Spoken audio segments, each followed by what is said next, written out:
So today I'm going to go over actually all the little details I've been working on. So for the last year, I've been trying to figure out how the axle is going to work in this truck, and this is what I've come up with. Now keep in mind that everything that I've done in this computer program, it's all hand measured and then implemented in this. So I haven't used a scanner, I don't have one. So making sure that my measurements and how everything matches up in reality, that was always, a bit nerve-wracking just to make sure everything's right. So this is my axle in here. I already have that built. To show you, implement more things in here.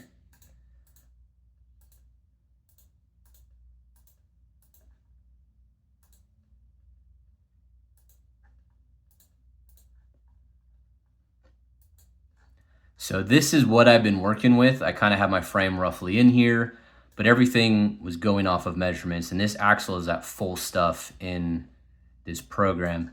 So you can see my long arm brackets, my long arms clearing everything. Here's the top view of everything, how it looks. And these arms bend in to clear the tires there. And then looking at everything else, you can see how the track bar fits in there. That was going around the back end of the snout. Up in the front, I've got, of course, the towers, the coilovers roughly in there. My king bump stops are going to be offset from the axle, so I have to extend the bump pad. This is my sway bar going here. Here's the sway bar in the frame. So this is what I was working with and trying to measure everything out. And then eventually, if I want to replicate this, it's going to be super easy. And now I'm going to show you how everything turned out in reality. So I've got the axle under there, and this is going to be complete bump on everything. You can kind of see I have the coilover mocked up in there, but I've already articulated this thing and kind of checked all my clearances. So comparing it to the program, this is the axle at full stuff on both sides, of course. You can kind of see how everything's looking there. When we come to this side, as far as the bracketry goes, you can see how my upper long arm bracket is integrated into my track bar, and then I have the shock mount right here. So everything's kind of tied in together to make it fit. This is how the drag link is going to look. So everything clears on that truss there. No worries there. As far as the engine cross member,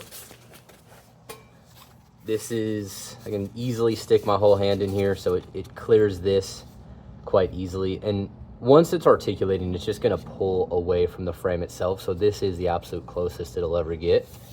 Looking at the arms,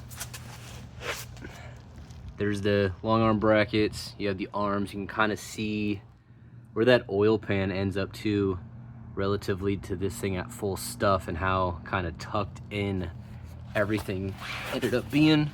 Here's the track bar from this side going down the bracket under the oil pan. Obviously, space-wise, you can get 2 fingers inside super easily there.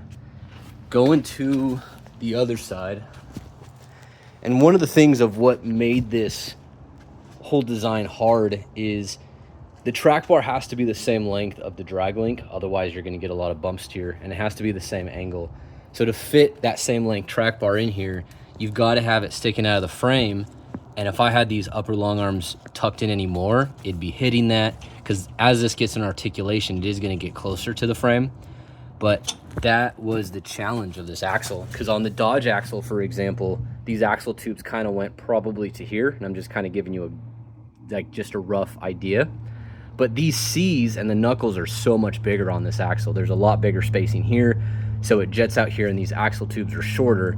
So it's not like you could easily integrate this in there. But these knuckles have, I'll show you on the other side.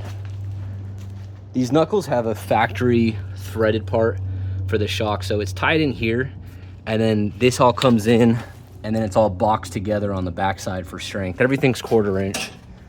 So I don't think I'm gonna have any issues there. But looking at how the track bar tucks up in here, you can kind of see it wrapping around everything under the oil pan.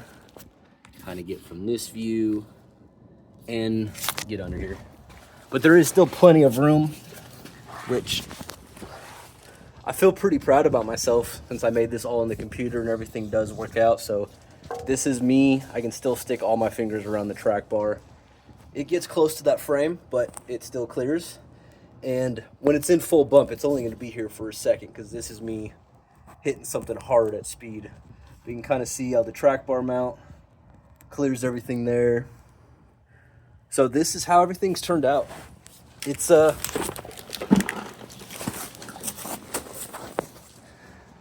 pretty good.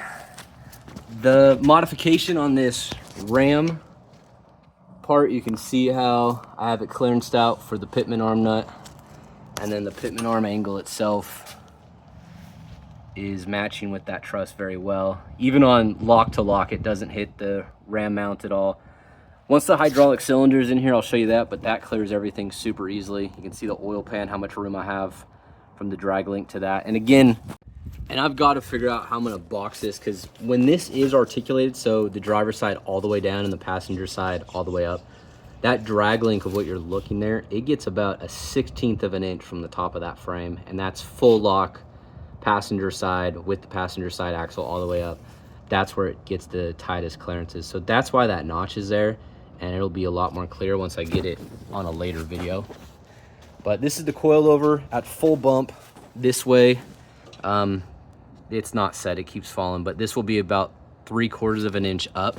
So under articulation, it will bottom out the shock, but nothing on an actual big hit.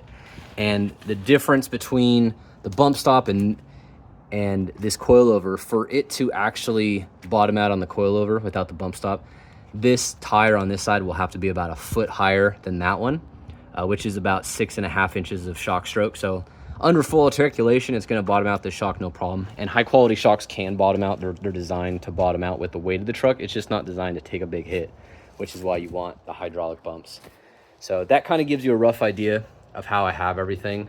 The other part that I was trying to figure out, and I talked about this in that long arm bracket video, but was how I dropped that center line of that lower joint 3/4 of an inch lower. And the big reason why I wanted to do that is, one, this link is a lot flatter. At ride height, it'll be 8 degrees, where it would have been more than that, maybe over 10, I'm not sure. But you want those links as flat as possible. If you look at any race rig or competition rig, even at ride height, they're usually gonna be fairly flat as that comes over through the arc. And when you're setting up these shocks, it's kind of moved over some, but at full stuff, you want that shock to be 90 degrees to that lower link at full stuff. The reason is if you have it at an angle, it's going to make the valving in there digressive, and the spring rate is going to be leveraged more. So like, this is a 300-pound spring. If this was tilted back at full bump, it would probably have to be, and I'm just throwing it out there, like a 400-pound spring, just to kind of compensate that exact same bit. So you want this at 90 degrees at full bump. On the race cars that have it angled, because their lower links are lower and this is on the upper half of the circle, it usually still hits 90 degrees, but that is kind of what determines the shock in there. And then I'm having it lean in just for packaging on this side. So it'll be leaned in about 7.5 degrees, 8. That'll clear everything. It'll clear the master. It'll clear the tubes, of course. And then if I have to play around with different spring rates down the line, I can always do that. So I want to illustrate why you want a lower, flatter link when you're coming up with suspension designs, all of that, why you see it in race rigs. And there are trade-offs, because you are going to be giving off ground clearance when you do have that lower mount on the front frame end. There's kind of a happy medium in there, but you'll notice that like a lot of jacked up trucks, they have a very steep upper, or they have a very steep lower angle link, and that gives them a horrible ride. And to kind of give you this example, I'm sure you've all been kids and pushed a broom across the garage floor and hit a crack. And when you come to bumps, like if I have this at a steep angle and I'm going over this terrain and I hit a bump, I get jammed up. But if I lower this at a better angle, it's gonna skip right over it. And the importance of it is that if you're coming up on an obstacle and that suspension link is too steep and you come across the thing, it is gonna push the axle down. The momentum of the vehicle is gonna carry it through, but that is gonna affect the way that it handles, the way that it drives. So if you can have those links lower and it pops up over the objects themselves, you're just dealing with the dampening and everything else of the shock. So that's why I wanted to bring that down a little bit more, perfect it a little bit.